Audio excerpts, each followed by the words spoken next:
are concerned with the whole of life, we cannot possibly take a fragment, which is thought, and through thought resolve all of our problems. Because thought itself is a fragment. And it may give it to itself an authority to bring all the other fragments together. But thought has created these fragments. And when we are investigating, sharing together this question of meditation, we have to find out the measurement of thought as time, measurement as a movement towards a particular direction, as time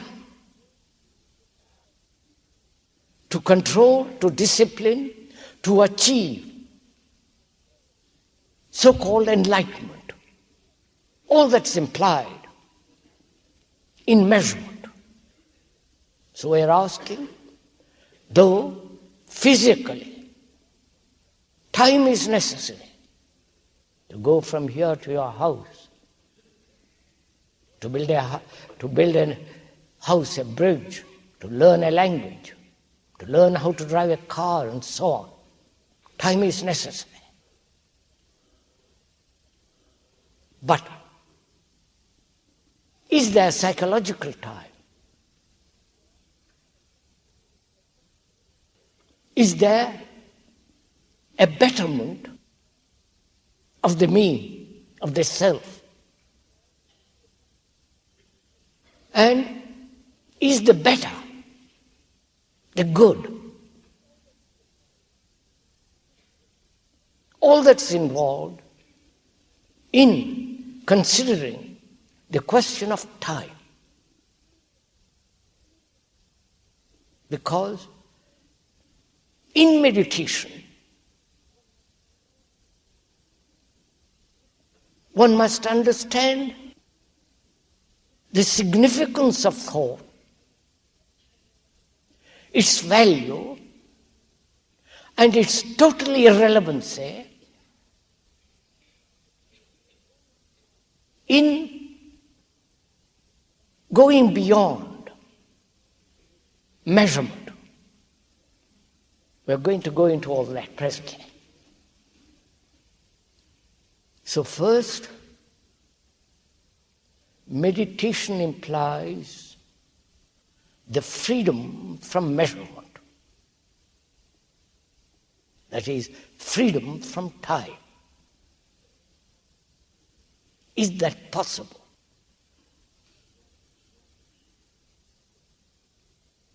Because we are conditioned to think in terms of progress, of gradual achievement. We believe in psychological evolution.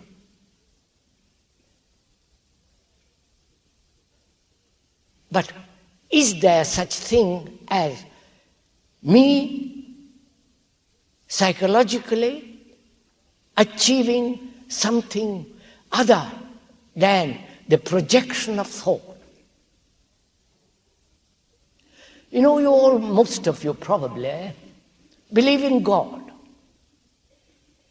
don't you?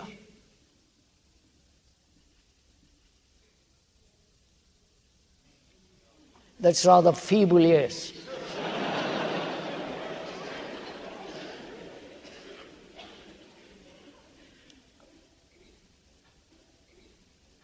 And when you investigate into this belief, what is God? There is the Hebrew God, the Christian God, the Hindu God, the Muslim God, and so on.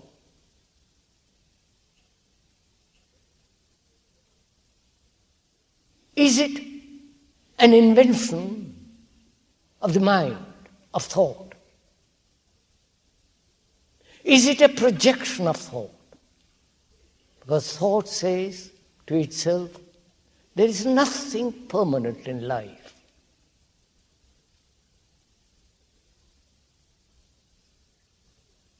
My relationship, my love,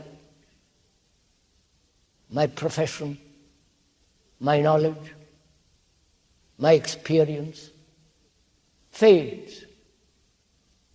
In all that there is nothing permanent. And it projects in fancy, in imagination, in hope, an idea called God. And so, the projection is yourself ennobled.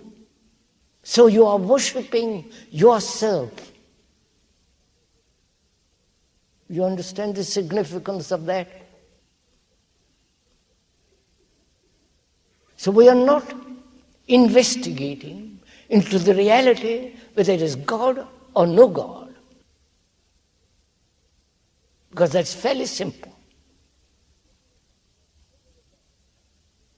Because there are so many gods,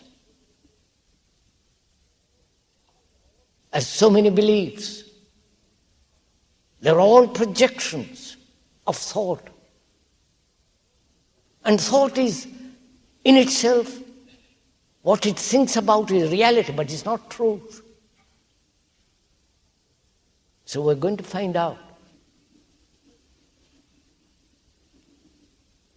through meditation if there is something that is not projected by thought,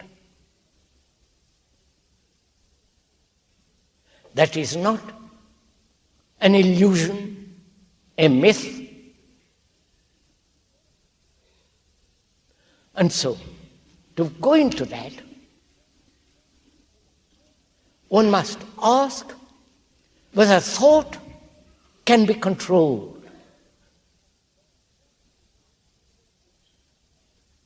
Whether thought can be held in abeyance. Whether thought can be suppressed so that the mind is completely still.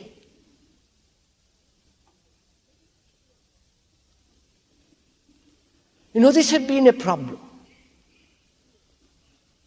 for a man who is really, truly trying to find out, trying to meditate. That is, to control thought.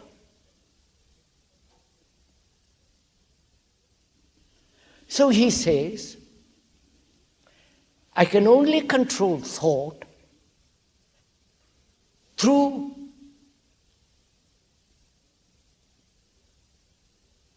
discipline, through concentration, through total identification with that which thought has projected.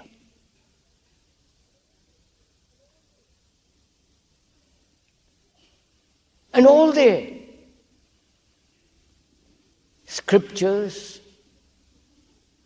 the teachers of meditation, their systems, all say, if you have gone into it, control, discipline, obey.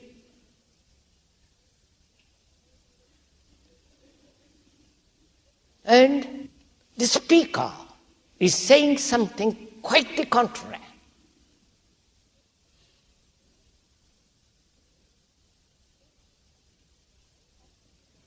Not the opposite of what they have said, but what they have said is merely a process of suppression, a process of disciplining the mind or the thought according to a pattern in order to achieve a result. So you have to go into this question of control.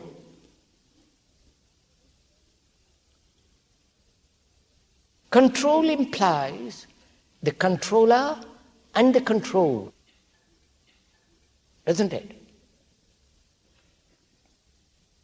Who is the controller? Is that not also created by thought? One of the fragments of thought which has assumed the authority as the controller.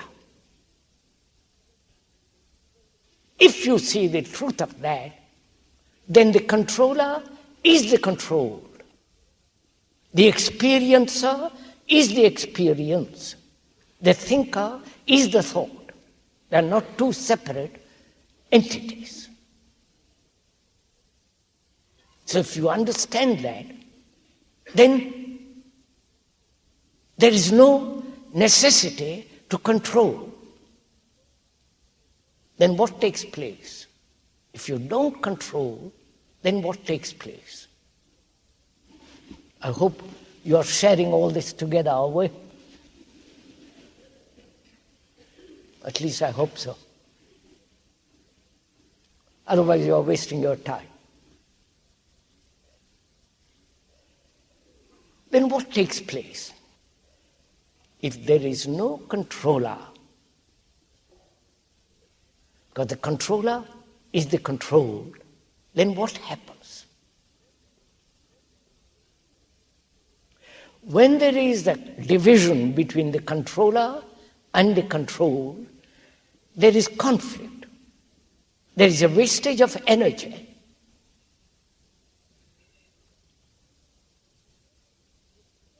And when the controller is the controlled, there is no wastage of energy.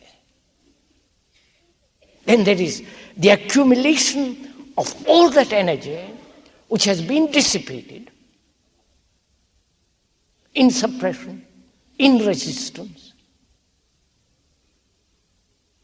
brought about through division as the controller and the controlled. And when there is no division, you have all that energy to go beyond that which you thought must be controlled. Is this clear? Please, at the end of the talk, there is going to be no questions.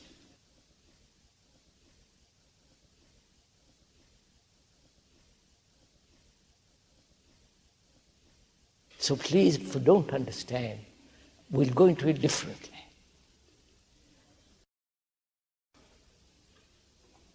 Discipline means to learn.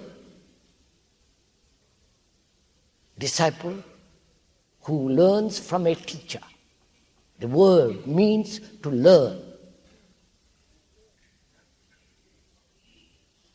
In learning, any language, any technique, that very technique, that very language creates its own order, its own act of learning. And in meditation, this must be clearly understood, that there is no control of thought, no disciplining of thought, because the one who disciplines thought is a fragment of thought. One who controls